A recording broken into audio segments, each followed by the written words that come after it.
Muy buenos días a todos y todas y muchas gracias por acompañarnos en la mañana de hoy cuando continuamos una serie de conferencias que hemos estado llevando a cabo que tienen que ver primero con lo que estamos proyectando, percibiendo que va a ser el mundo futuro, que específicamente la generación joven de ustedes, los llamados millennials, van a estar enfrentando ese mundo futuro.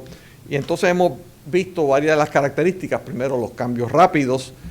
Segundo, las nuevas poderes que tiene esta generación en términos de comunicación, de acceso al espacio cibernético. Y también entonces entramos específicamente en mirar ciertas políticas públicas que tienen que ver con gobernanza, las políticas públicas económicas, las políticas de educación y salud, áreas específicas mirando hacia ese futuro. Y en la última conferencia miramos ciertos aspectos que son importantes para desarrollar en esas sociedades del futuro. Las políticas de justicia social y el concepto de la felicidad como algo que rija la determinación de políticas públicas. O sea, que no es solamente decir que queremos crecimiento económico. Sí, eso es un componente que puede ser. No solamente queremos que haya unos niveles altos de educación, sí, pero el concepto de felicidad, que es lo que abarca todo, si esto puede ser base para establecer la política pública del futuro. Hoy vamos a tratar de describir una transición, lo que ha sido la historia del ser humano, la evolución que ha tenido ese ser humano, y cómo llegamos a lo que hoy se conoce como la era del conocimiento. Ustedes han oído ese término en múltiples ocasiones que caracteriza este tiempo como la era del conocimiento. Pero si miramos al futuro, entonces a lo mejor planteamos que debe seguir una evolución, una transición hacia la próxima era que depende de otro concepto que no es conocimiento solo, sino que es sabiduría. Porque los conocimientos le permiten a uno, por ejemplo, saber cómo de los átomos se libera la energía. Ese conocimiento uno puede utilizar de manera positiva, diciendo, bueno, pues esa energía se puede utilizar para dar luz a ciudades completas con ese conocimiento, o se puede utilizar de manera negativa creando bombas nucleares, bombas atómicas. O sea que no es solamente el conocimiento de esta era, que sí hay mucho conocimiento, sino que tiene que haber un elemento adicional. Así que vamos a comenzar. Esto es un video de corta duración para ponernos en ambiente de lo que está pasando. Es una evolución, ustedes ven aquí la evolución comienza con la creación del universo, el mundo. Aquí entramos en la vida, las células, la evolución de los seres vivientes, y seguimos en esa transición con este video.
Bueno, ahí en 2 minutos hemos resumido una historia del universo, de la vida, de nuestros planetas y del ser humano y las civilizaciones del ser humano. En 2 minutos comprimidos, ahí hay billones de años de historia. Y eso nos lleva al tiempo actual, la era del conocimiento. Y esa era del conocimiento tiene un fenómeno que se ha caracterizado como la globalización.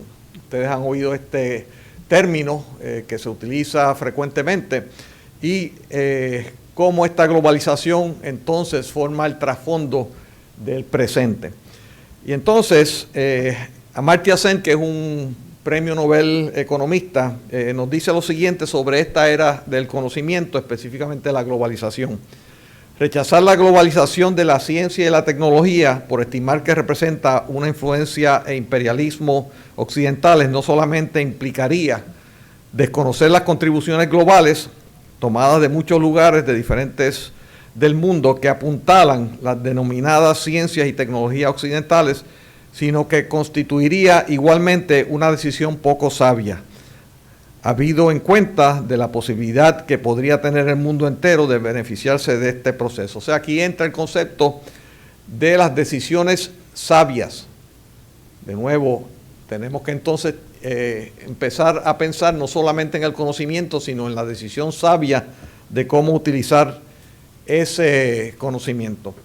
Byron Reese nos da una perspectiva de cómo en el siglo XX se ha desarrollado las sociedades humanas y que hoy hay un nivel de vida, un nivel de calidad de vida mayor, no importa con qué parámetro usted lo mida, a lo que había hace un siglo. Y dice Reese, sea rico o pobre, vivas en el mundo desarrollado o en desarrollo, la vida hoy es mejor y más fácil. Eso es lo que plantea, mejor y más fácil de lo que era hace un siglo, conforme a cualquier índice, o sea, como usted quiera medirlo, ya sea por la expectativa de vida, que ha aumentado grandemente, la mortalidad que ha disminuido, la mortalidad infantil, que es la sobrevida de los infantes cuando nacen, enfermedades, horas de ocio, acceso a la educación, igualdad, gobierno propio, oportunidad, ley y orden, riqueza, confort, tecnología, acceso a información y cuidado médico. No importa cómo usted lo mida, si usted se compara con hace un siglo, los que viven hoy viven en un nivel de calidad de vida mayor por esos medidores. Pero eso no es para sentirnos complacidos porque hay ciertas deficiencias en lo que vivimos hoy. Por ejemplo, se podría producir alimento para una población mundial mayor que la actual, y vamos a bregar con eso ahorita. Pero, aunque esto es cierto, sabemos cómo hacerlo, cómo producir ese alimento, la realidad es que 1.000 millones, 1 billón de personas padecen de hambre. O sea, aunque conocemos cómo hacerlo, cómo producir ese alimento, 1.000 millones de personas padecen de hambre. Reservas de agua. Se podría administrar agua potable a toda la población. ¿Sabemos cómo hacer eso? Tenemos el conocimiento. Sin embargo, 1.200 millones no tienen acceso a agua limpia. El déficit de agua y salubridad podría reducirse a la mitad con dedicarle solamente 5 días del presupuesto militar actual. Piensen en eso. Y eso es si esto es una decisión sabia o no. Si usted puede invertir lo que hoy se gasta en 5 días, solamente en 5 días, para agua y salubridad, podíamos resolver ese problema. Si lo que gastamos en las cuestiones militares en 5 días, la invirtiéramos en esto. Sabemos cómo minimizar la mortalidad maternal. Sin embargo, medio millón de personas, de madres, mueren durante el embarazo o parto cada año. Sobre 2 millones de niños menores de 5 años mueren anualmente de pulmonía o neumonía. Sin embargo, los antibióticos para contrarrestar esto solo cuestan 27 centavos por dosis. O sea, tenemos el conocimiento, sabemos cómo hacerlo, pero no sabemos si las decisiones son sabias que nos permitirían entonces tratar a esos niños, de los cuales sobre 2 millones mueren anualmente a través del mundo. Sabemos cómo mantener los infantes y niños saludables, sin embargo, cada año más de 9 millones de niños no llegan a cumplir 5 años de edad. Tenemos el conocimiento de cómo lo podríamos lograr, pero hay unas decisiones que requieren cierta sabiduría para enfrentar estos problemas. Voy a usar varias personas, citarlos a través de esta conferencia, porque creo que así hacen los pensamientos más claros. El Dalai Lama, que es el máximo exponente del budismo tibetano, del Tíbet, dice lo siguiente: es esta adquisición de conocimientos y poder sin precedentes, o sea, su generación tiene conocimientos y poder sin precedentes. Ninguna otra generación había tenido tanto poder y tanto conocimiento. Lo que nos coloca en una posición crítica en estos momentos.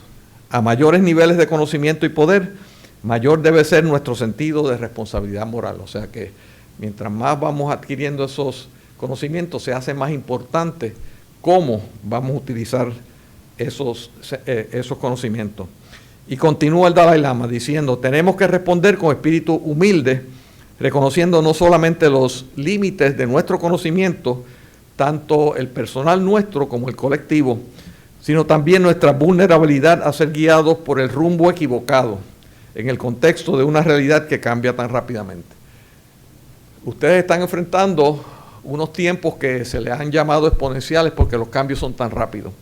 Y ante esa realidad que cambia tan rápidamente, pues entonces hay un riesgo de que nos dirijamos por un rumbo equivocado. Y entonces, anticipando ese futuro, como le dije en estas conferencias, hemos estado mirando cómo llegamos hasta aquí, pero vamos a mirar a ver si podemos anticipar ese futuro. Podemos anticipar el fin de la ignorancia, el fin de la enfermedad, el fin de la pobreza, el fin del hambre, el fin de la guerra. Pues todo eso dependerá de cómo nosotros desarrollemos y utilicemos nuestra sabiduría. Conocimiento y sabiduría no es lo mismo, cosas diferentes.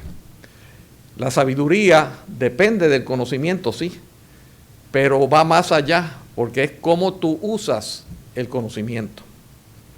Y aquí hay una de muchas definiciones que dice que la sabiduría es una habilidad que se desarrolla con la aplicación de la inteligencia en la experiencia propia. O sea, esto es ya personal cada uno, obteniendo conclusiones que nos dan un mayor entendimiento, que a su vez nos capacita para reflexionar, para tratar de identificar cómo funcionan las cosas, sacando conclusiones que nos dan discernimiento de la verdad, lo bueno y lo malo. ¿Qué es lo que ocurre? ¿Cuál es la realidad? ¿Y qué es lo bueno y qué es lo malo? Eso bueno y lo malo obviamente está basado en valores, está basado en una ética. La sabiduría y la moral se interrelacionan, dando como resultado un individuo que actúa con buen juicio. Ahí la palabra importante es actúan y buen juicio. Y la sabiduría está basada en el conocimiento, sí. Uno no puede tener sabiduría a menos que no tenga conocimiento. Pero no es suficiente. Es necesario tener ese conocimiento, pero no es suficiente. Requiere entendimiento. Integra entonces valores. Los valores humanos se integran a cómo vamos a utilizar esos conocimientos. Dirige la actuación hacia lo bueno y es la manera correcta de aplicar el conocimiento. O sea, el conocimiento no es para no aplicarlo, es para aplicarlo, y cómo tú lo aplicas requiere sabiduría. Esto lo resume. La sabiduría no es lo que sabes, sino lo que haces con lo que sabes. Tiene un elemento de acción. Amartya Sen, de nuevo, el economista premio Nobel, nos dice: al siglo XXI se le conoce como la era del conocimiento. Hace falta que esa educación esté acompañada de valores y sentidos de responsabilidad. Y aquí una tabla que hemos utilizado anteriormente, que hay grupos que estudian y tratan de anticipar cuáles son los riesgos que enfrentamos como seres humanos. Y aquí este grupo que se llama Global Risk Perception tiene todos los años, hace un tipo de encuesta Y estos son los retos principales en esta era nuestra del conocimiento. Y verán ahí, por ejemplo, crisis fiscal.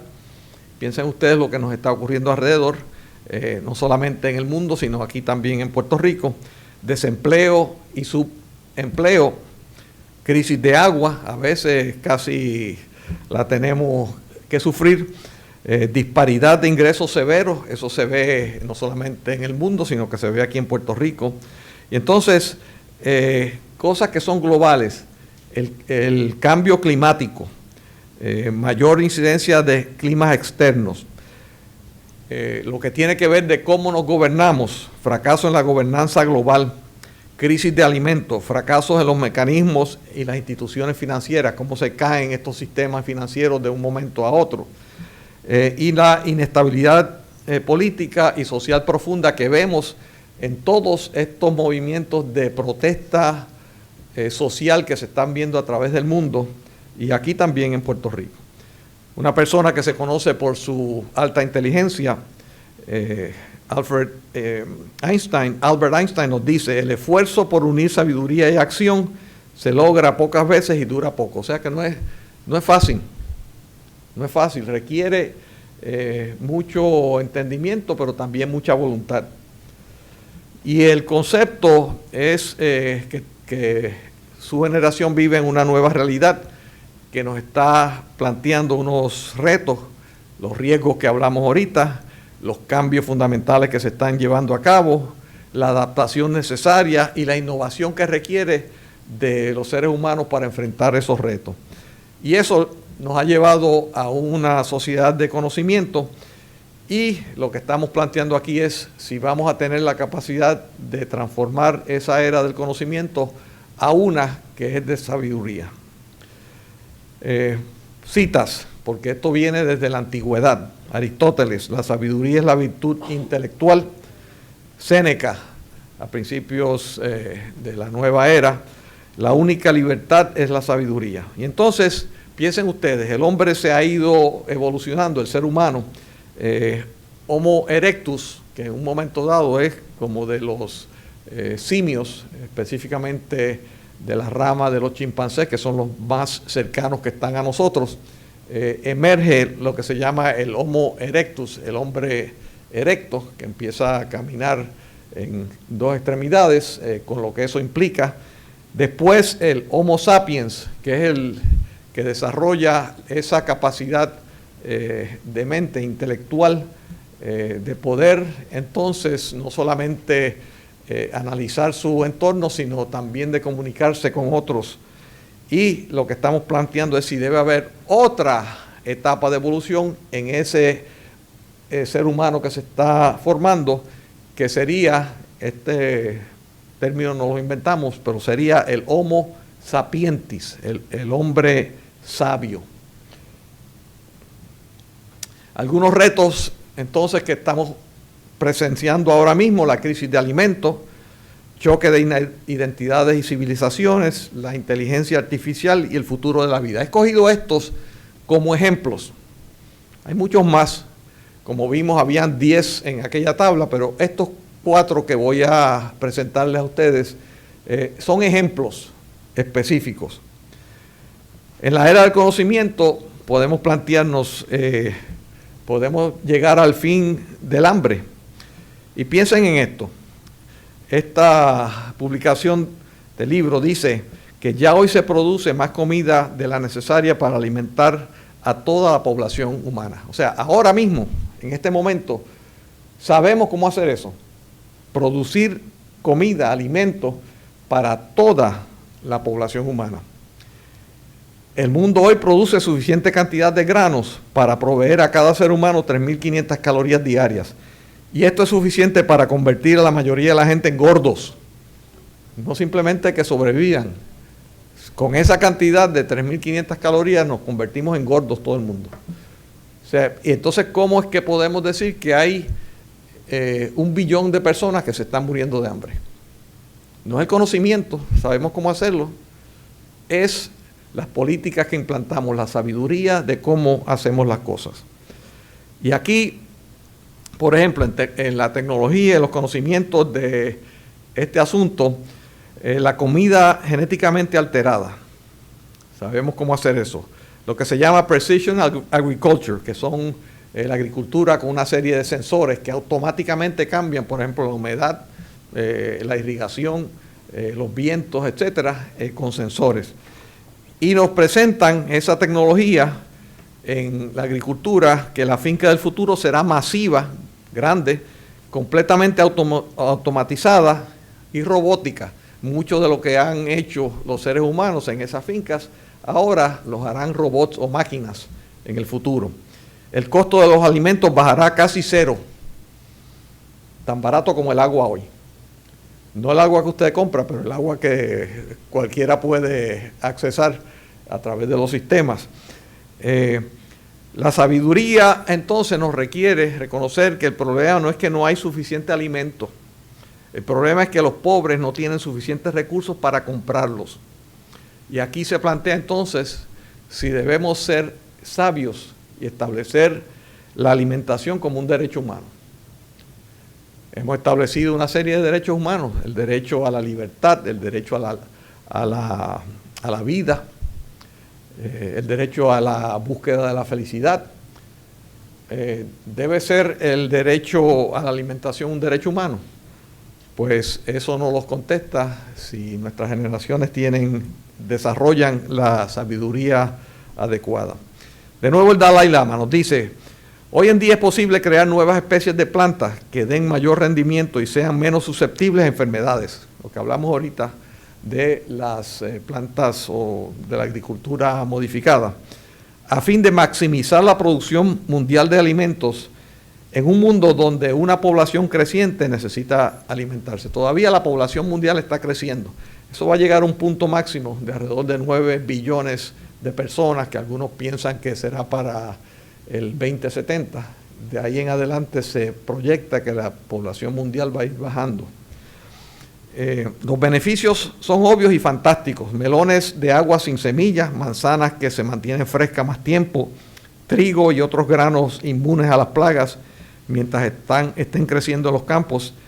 Esto ya no es ciencia ficción. Eso ya sabemos cómo hacerlo. Y aquí Amartya Sen, que es economista, mira otro reto. El reto de lo que se identifica como, que hoy se utiliza para tratar de explicar estas guerras que tenemos continuamente, como un choque de civilizaciones.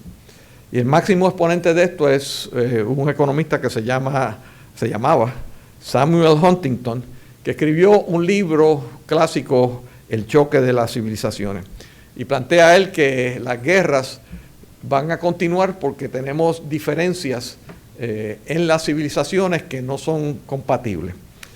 Pero nos dice Amartya Sen que la debilidad fundamental de este concepto del choque de civilizaciones radica en su programa de dividir a la gente del mundo en categorías en función de un subtema, presuntamente rector de clasificación. Eso quiere decir que si dividimos el mundo, como dice Huntington, en dos civilizaciones que están basadas en la religión, un mundo musulmán islámico y un mundo occidental cristiano, si la gente se divide con esa característica solamente, pues sí va a haber un choque.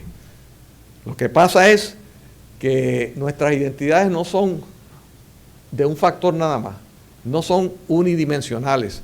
Nuestras identidades tienen muchos niveles y muchos factores. Y plantea Amartya Sen que sería un error simplemente caracterizar a la gente con un elemento de identidad, que esto es un enorme riesgo ético y político. Y diría que la principal fuente de esperanza en la posible armonía en el mundo contemporáneo radica en la pluralidad de nuestras identidades. O sea, piensen ustedes, cada uno de ustedes, en su identidad. Pues tienen ciertos elementos y vamos a ver unos cuantos ahora. Pero usted no se identifica solamente con un elemento. Son varios, son diversos. Y en algunos de esos elementos usted tiene una afinidad con otros que tienen el mismo elemento y en algunos no. Algunos tienen unas diferencias. la pluralidad de nuestras identidades que se superponen unas a otras y se oponen a divisiones marcadas por una línea única y endurecida de impenetrable división. Y aquí le puse como ejemplo algunas. Miren, piensen ustedes mismos. Yo puse ahí, en el dado que hice yo, pues me sometí a ese ejercicio, pero ustedes pueden hacer el ejercicio. Sus identidades dependen, por ejemplo, de que usted es un ser humano. Y eso lo comparte con los demás seres humanos. Somos todos seres humanos. Segundo, en la mayoría de los que estamos aquí, pues podemos decir que somos puertorriqueños. Legalmente o constitucionalmente podemos decir que somos ciudadanos de los Estados Unidos. Podemos identificarnos por razas específicas, o por etnias, o por género. Aquí pues dividimos, hay varones y hay féminas. Pues usted puede tener una afinidad, si usted es una mujer, con otras mujeres a través del mundo, aunque tenga una religión diferente, aunque tenga una raza diferente, aunque tenga una etnia diferente. Orientación sexual, por su desarrollo profesional, hay muchas personas que son, por decirlo así, abogados o profesores, que comparten con otras personas que tienen esa identidad a través del mundo, y en esa identidad tienen confluencia. Vocación laboral, orientación política o religión. Cualquiera de esos son componentes de lo que es la identidad de cada uno de ustedes. No es uno solamente, usted tiene muchos componentes, como lo tengo yo también. Y aquí podemos ver entonces que a lo mejor en algunos de esos tenemos concordancia con otras personas. Y usted puede participar de movimientos para reclamar derechos de la mujer. Y en eso tiene una concordancia con las mujeres que están en los países musulmanes y árabes que no se les reconocen. Así es que esto es simplemente un poquito más complejo que simplemente decir que son dos civilizaciones, una musulmán y una cristiana, occidental o una oriental. Es mucho más complejo que eso. Entonces voy a entrar en otros riesgos. Los riesgos de la inteligencia artificial. Y lo que estamos viendo aquí es que se está desarrollando algo que entre humanos y computadoras que algunos caracterizan como una bestia híbrida, que las fortalezas de cada uno ayudan al otro. Y aquí otra serie de autores que voy a citar, James Barrett habla de lo que él entiende es la invención final y dice lo siguiente: la vida parece hacerse más fácil con la ayuda de la inteligencia artificial y pronto podría hacerse mejor. Imagínense equipos de computadoras, denle riendas sueltas a su imaginación. Cada una de estas computadoras con una equivalencia de 100 doctorados. Ahora mismo hay computadoras que tienen esa capacidad. Trabajando 24/7 en asuntos tan relevantes como el cáncer, el desarrollo y la investigación de fármacos, la extensión de la vida, combustibles sintéticos y el cambio climático. Imagínense qué revolución de la robótica cuando máquinas inteligentes y adaptables se encarguen de trabajos peligrosos como el de la minería. Ya no hay seres humanos abajo cuando hay esos derrumbes y se quedan atrapados. Apagar fuegos, ya los bomberos no tendrían que entrar. Hacer soldaduras y la exploración de los océanos y el espacio por máquinas inteligentes. Olviden por un instante los peligros de una superinteligencia que vamos a atender ahora, automejorable, que se va mejorando todo el tiempo. La inteligencia artificial general, que es lo que estamos hablando aquí, sería el invento humano más beneficioso y significativo, si hace esas cosas para nosotros. Algún día, tal vez en nuestras vidas, y yo estoy seguro que en la vida de la generación joven que está aquí presente, un grupo o individuos creará la inteligencia artificial a nivel humano, comúnmente conocida como la inteligencia artificial general. Y poco después alguien o algo creará inteligencia artificial más inteligente que la humana, conocida entonces ya cuando es más inteligente que la humana, como la superinteligencia artificial.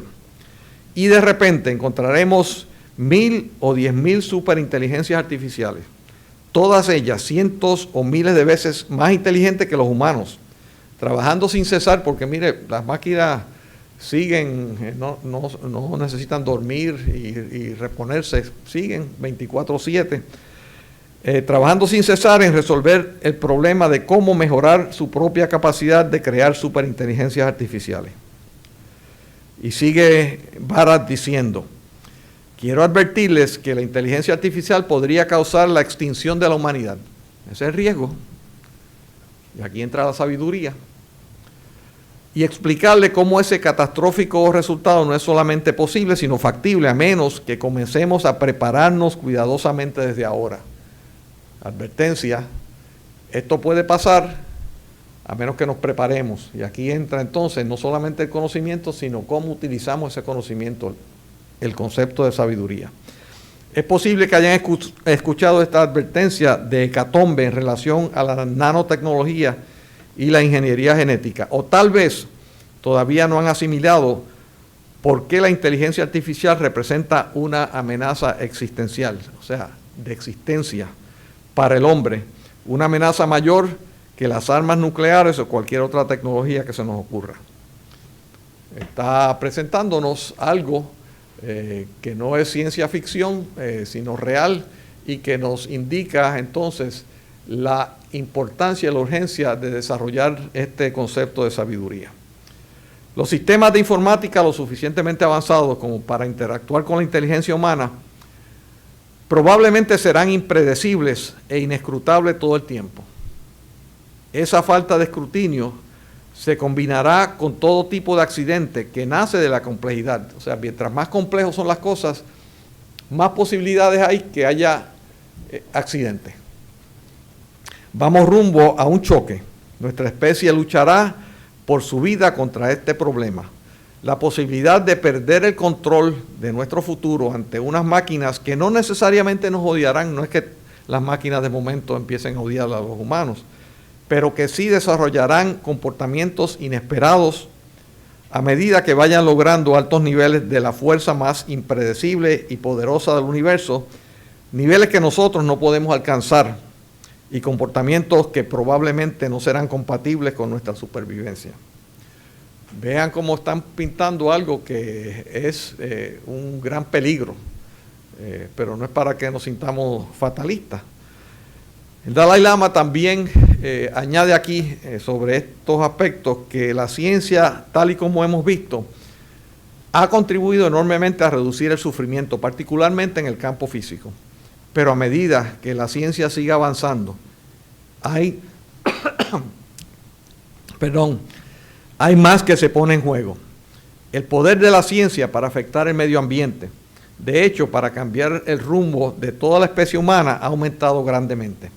Como resultado, por primera vez en la historia, nuestra propia supervivencia exige que comencemos a considerar la responsabilidad ética, no el conocimiento solo, sino la responsabilidad ética, no solo al aplicar la ciencia, sino también en la dirección que tome la investigación y el desarrollo de nuevas realidades y tecnologías.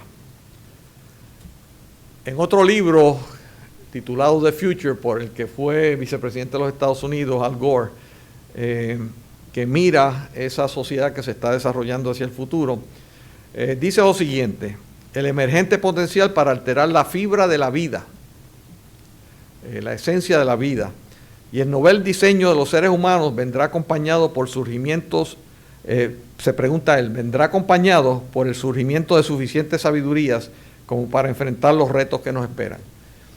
Está saliendo, está emergiendo, está surgiendo unas nuevas formas y un nuevo potencial de manejar la vida. El geneticista Craig Venter, si este nombre no le es familiar, este investigador fue el que por primera vez determinó la secuencia del genoma humano, lo que está en todas nuestras células, en el DNA. Fue este científico, Venter, Y dice este profesor de ética que Venter está abriendo sigilosamente la puerta más profunda en la historia de la humanidad, potencialmente atisbando su destino. ¿Por qué? Porque mire, Venter por primera vez logró hacer algo que evade una regla que se ha establecido por billones de años en nuestro planeta. En la historia de la vida ha habido una regla. Todas células, y nosotros cada uno tenemos millones de células, pero todas las células, inclusive las bacterias, vienen de otra célula anterior. Todas las células que tenemos en nuestro cuerpo vienen de otras células. Esa es una regla que ha estado ahí por billones de años. Venter hizo algo que nunca había pasado. Creó una célula, una bacteria que le llamó Cynthia, que fue creada no de otra célula, sino que puso una secuencia de DNA en una computadora, puso los elementos, oxígeno, carbono, agua, y entonces creó artificialmente una célula, que fue la primera célula que no viene de otra célula. Piensen en eso nada más, el cambio monumental que eso significa. Entonces este profesor de ética dice, él no está meramente copiando la vida intencionalmente o modificándola racionalmente mediante la ingeniería genética. Se está dirigiendo a un rol de un Dios, creando vida artificial que nunca hubiese existido naturalmente. Piensen la magnitud de lo que eso significa. Y entonces seguimos con el pensamiento del Dalai Lama, que nos dice, los cambios genéticos han ocurrido a lo largo de cientos de miles de años de evolución natural. La evolución del cerebro humano ocurrió a lo largo de millones de años. Esta evolución que vimos someramente en las minillas anteriores. Al manipular los genes activamente estamos al borde de obligar un ritmo de cambio acelerado que no es natural en los animales y las plantas, como también en nuestra propia especie. Tenemos que darnos cuenta de las magnas implicaciones de este nuevo campo de la ciencia. Las preguntas más urgentes que surgen tienen que ver más con la ética que con la ciencia en sí, con aplicar correctamente nuestro conocimiento, aplicar conocimiento y poder en relación a las nuevas posibilidades que presenta la clonación. Sabemos ahora cómo clonar, hacer con el mismo material genético.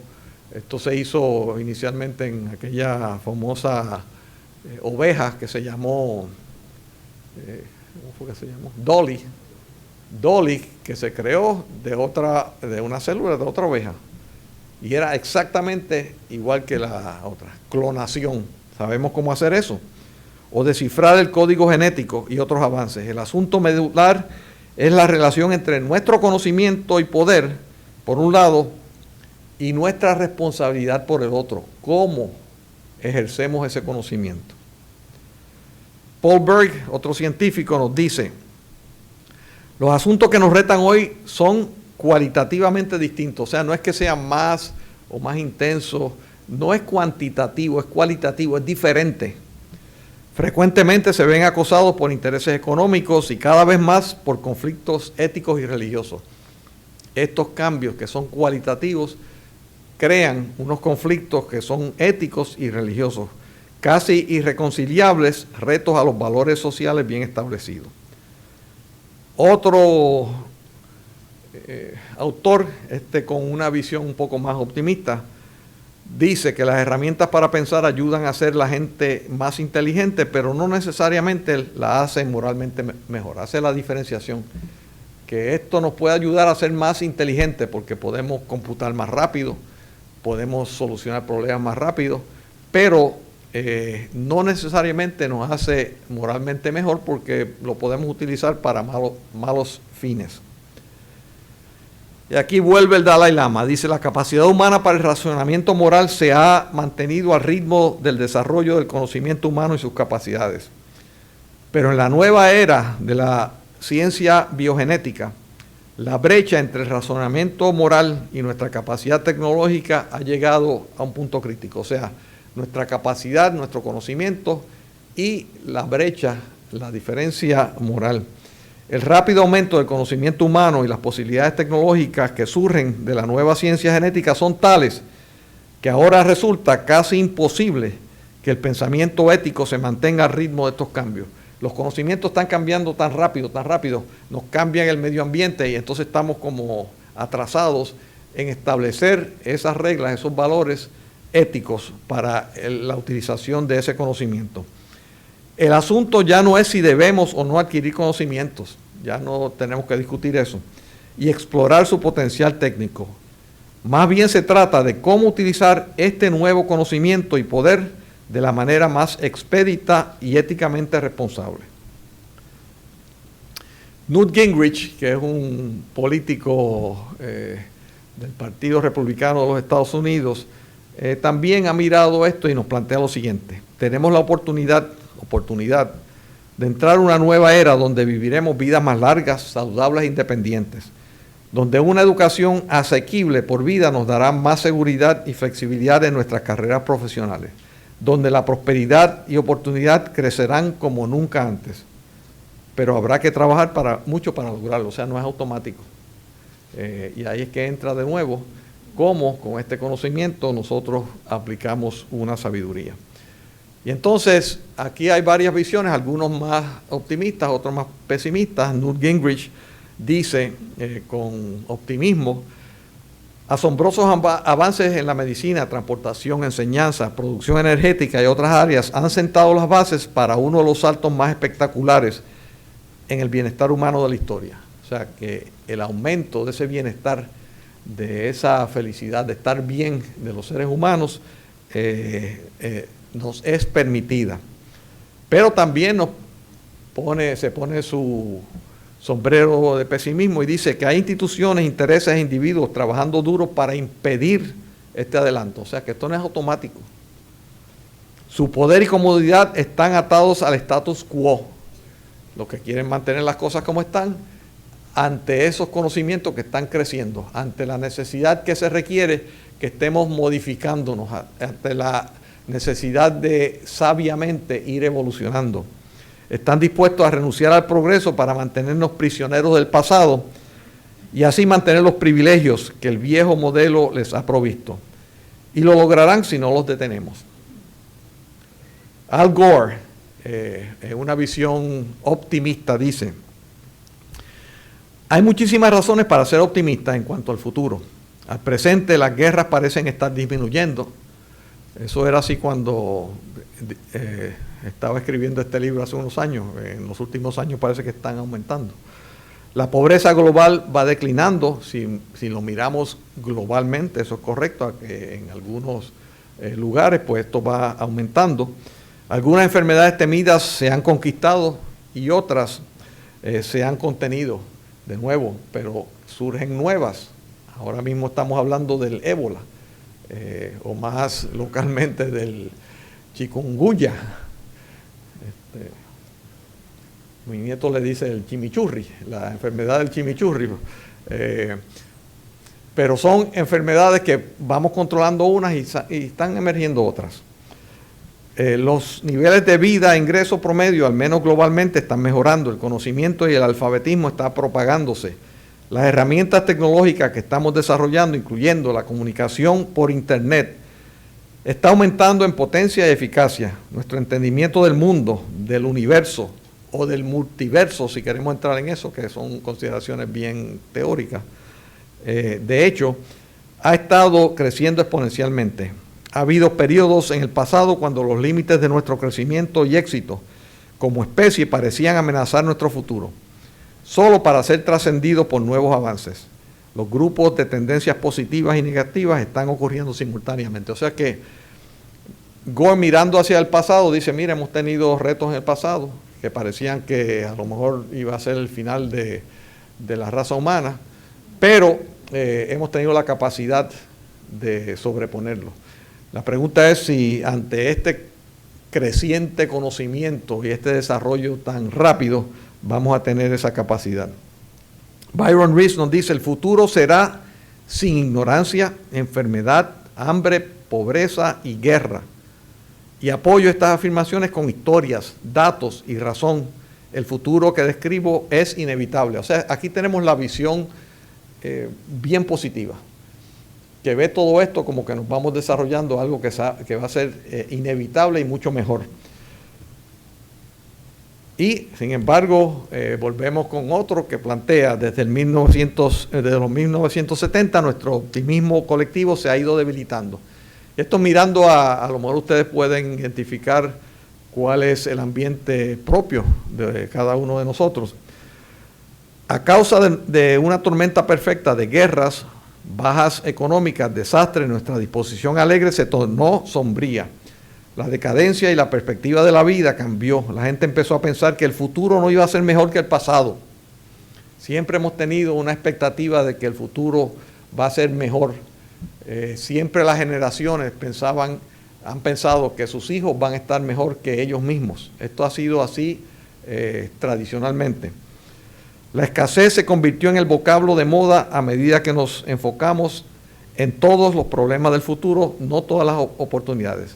Carencia energética, se está discutiendo ahora, contaminación, vertederos, sobrepoblación, agujeros en el ozono, fluoruros de carbono, el calentamiento global, extinción masiva, deforestación, zonas muertas en los océanos.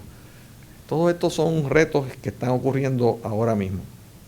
Y entonces, ante ese cuadro que hemos visto, comenzando con todo ese proceso que ha ido evolucionando no solamente el universo, sino nuestro mundo solar, nuestro planeta, la historia de la vida en nuestro planeta, el ser humano y su desarrollo, su evolución, y llegamos a esta era del conocimiento del ser humano.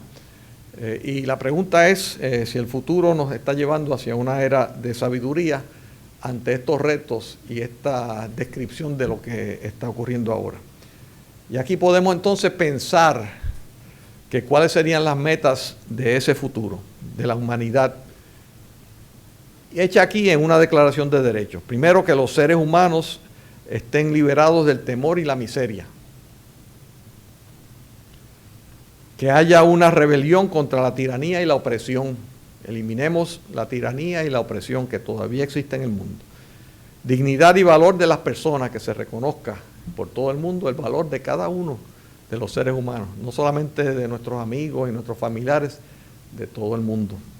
Derechos y libertades fundamentales para todos, aplicadas equitativamente. Seres humanos que nacen libres e iguales en dignidad y derecho, y que son dotados de razón y conciencia. Si nosotros podemos evolucionar hacia ese tipo de humanidad, pues entonces habremos respondido adecuadamente. Eso no lo puso en perspectiva necesariamente solo los científicos, sino aquí tenemos esta canción que posiblemente ustedes hayan oído de los Beatles, de John Lennon, que se llama Imagine, que dice, imagínate a todo el mundo viviendo para hoy. No hay países, nada para matar o para morir por ello, sin posesiones, sin necesidad de avaricia o de hambre, un mundo de seres humanos, todos compartiendo ese mundo. Entonces,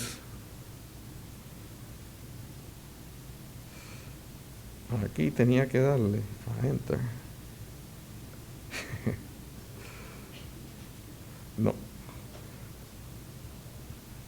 Bueno, tratando de finalmente traducirlo al mundo, de lo global, de todas estas historias de muchos años, billones de años de nuestro planeta. Imagínate entonces eso que dicen los Beatles en esa canción aplicado a nuestro Puerto Rico. Imagínate un Puerto Rico saludable y educado, un Puerto Rico justo y en paz, un Puerto Rico de libertades y democrático, un Puerto Rico familiar, de familia, con nuestros niños primeros, un Puerto Rico trabajador y productivo, un Puerto Rico moral y sin corrupción, un Puerto Rico con un gobierno eficiente y efectivo, un Puerto Rico de infraestructura de nivel mundial y finalmente un Puerto Rico próspero y feliz. Eso es lo que si utilizamos la sabiduría ante los conocimientos que tenemos, podemos aspirar que eso sea así y que ese sea el futuro de Puerto Rico. Muchísimas gracias. Nos vemos el próximo semestre. Si alguien tiene alguna pregunta, algún comentario, pues con mucho gusto abrimos la sesión para eso. Adelante. Primero que nada, quiero dar las gracias por haberme invitado aquí. Y yo he diferido a usted en varias circunstancias, pero dejaría de ser un buen puertorriqueño si no dijera que hay 2 puntos de usted que me parecen fundamentales. Es humanizar la ciencia y que llegue esos servicios médicos a los más necesitados. En eso lo apoyo. Lo apoyo en educación para todos. No lo apoyo en la globalización. No lo apoyo en lo transgénico. ¿Por qué? Le voy a explicar. Pero qué interesante que un exgobernador me permita a mí y me invite a un lugar a diferir de él. Eso es democracia. Hayan tumores en ratas alimentarias o alimentadas con maíz transgénico. No lo digo yo, hay investigaciones ya científicas sobre esto. Un libro sobre come tus genes como los alimentos transgénicos en nuestra dieta, de Stephen Nottingham, o Nottingham, yo no soy muy alemán. El libro tiene, que se lo voy a prestar, usted es un buen lector, 403 páginas. Aquí hablan un sinnúmero científico y hablan sobre el efecto de los alimentos transgénicos. Aquí está experimentando el señor Monsanto, al cual yo me opongo, porque tiene 1.500 cuerdas de terreno en Puerto Rico, rentadas. Entonces los agricultores de mi país, ¿dónde van a sembrar? Es decir, el gobierno, no el gobierno de usted, el gobierno de Fortuño le apoyó eso y le daba $2.27 a cada persona que trabaja en agricultura. Es decir, que le proveyó a ellos, a los agricultores nuestros, no le dio un centavo.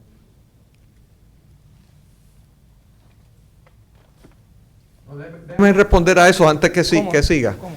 Mire, aquí estamos planteando que el conocimiento nos permite hacer ciertas cosas, pero cómo lo hacemos requiere sabiduría. Todo nuevo conocimiento tecnológico a través del tiempo siempre ha creado unas situaciones. Por ejemplo, cuando se inventó la electricidad y se procedió a ponerlos en las casas, había mucha gente que estaban haciendo protestas, que por qué estaban haciendo eso, porque este poder iba por las paredes y que los niños se podían electrocutar. O sea, no hay duda que todo nuevo elemento, toda nueva tecnología trae una resistencia. Ahora, nosotros podemos, con esa tecnología nueva agrícola, no necesariamente crear maíz que sea dañino, al contrario, tenemos la capacidad para que sea positivo. Y pueden haber algunos que sean dañinos, sí, pues entonces ahí es que radica el poder nosotros desarrollar aquellos que son de beneficio para la raza humana. Si es que, volvemos, que toda tecnología tiene potenciales problemas, sí, yo le concedo eso, pero eso no quiere decir que no hagamos las investigaciones, eso no quiere decir que no utilicemos aquellas que son de beneficio para la humanidad. Así que en eso estamos de acuerdo, no estoy diciendo que no se utilicen los mecanismos, sino que haga más bien que mal a la humanidad. Doctor, para terminar, porque sé que no nos vamos a ver hasta dentro de un año, aunque los meteorólogos dicen por ahí que iba a pasar una tormenta y no saben nada, no pasó ninguna tormenta, se fue. ¿Quién hizo eso? Pues la fe trasciende la lógica. Yo hice un estudio, llevo 10 años estudiando esto, doctor, el nuevo orden mundial, 10 años. Usted sabe, yo di conferencia aquí, fuera del país, he dado fuera de Sudamérica y en la Universidad de Puerto Rico. Me fui ya. Del 1970 al 1990, el crecimiento mundial en la economía mundial, yo tengo la cifra y tengo todo ahí, fue de casi 3.9 y en unas ocasiones 4.2. Del 90 al año 2005, hasta el 8, se cree que lo que subió la economía es 1.2. ¿Por qué? Porque hubo una magnitud de desempleo en el mundo. La gente ya, los sindicatos perdieron los derechos prácticamente, empezaron a privatizar todo, cuando yo creo que sí, que con la empresa privada puede entrar el gobierno, pero yo no estoy de acuerdo en privatizar agencias del gobierno. Entonces, ¿para qué tiene que existir el Estado? Si entonces se va a privatizar todas las instituciones y todos los sistemas. Imposible, yo no puedo creer en eso. Ahora, una combinación en donde el Estado tenga el control, como pasa en Europa, que la medicina allí no puede ser un negocio. ¿Por qué? Porque el Estado tiene un control y eso usted lo apoya, ¿verdad? Que usted está en contra de eso y eso tiene mi respeto y tiene mi apoyo. En que esas compañías no vengan a coger la medicina y hacer ¿qué? Y hacer de ella un negocio. Porque yo sé que usted operó un muchacho de mi pueblo gratis en Gurabo, lo sé, un niño. Usted como pediatra, yo tengo evidencia de eso, porque es el hijo de una amiga mía. Es decir, que dentro de esta dimensión, esas empresas globales se van a tragar las otras, no cuenten conmigo. No cuenten conmigo.